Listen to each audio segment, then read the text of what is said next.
is the case in many older cities, Bethlehem has seen a need to rebuild and to rehabilitate its core. For a time, beginning in the 1950s, there were federal programs designed to assist older cities by providing funds to demolish entire blocks so that the cleared land could be redeveloped. Following the post-World War II era, Bethlehem created a redevelopment authority, and through that agency and in cooperation with others, large swaths of land were to be cleared for urban renewal projects. Although some of these massive projects came to fruition, much more of Bethlehem's redevelopment came about on a smaller scale and even by accident. This is the story of one such unintended redevelopment project.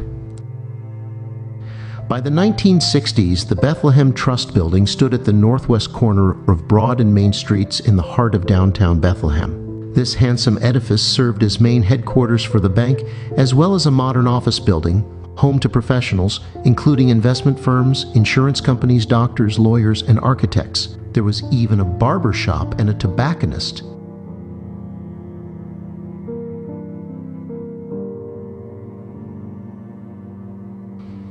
As time went by, the building changed. As early as the 1930s, the merger between the Trust Bank and First National of Bethlehem signaled coming decline for the building. First National Bank and Trust continued to own the building until banks in America were forced to liquidate real estate holdings. This caused the building to fall into disrepair, as needed upgrades and preventive maintenance was ignored for years.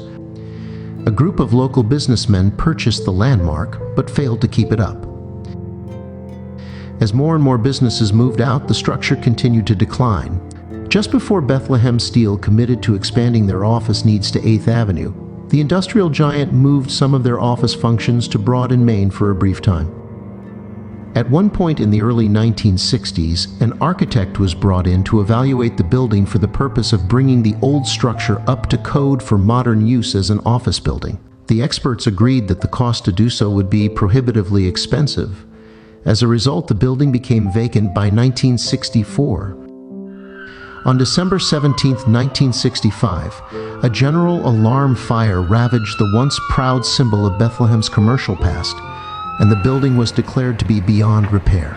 Perhaps today a greater effort would have been made to try to save this iconic and attractive structure, but Bethlehem has had a rather mixed record with respect to saving older structures.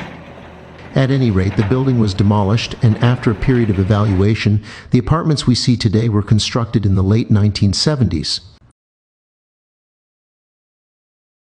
And today, we can only try to imagine what might have been, had the Trust building been maintained and adapted to modern use.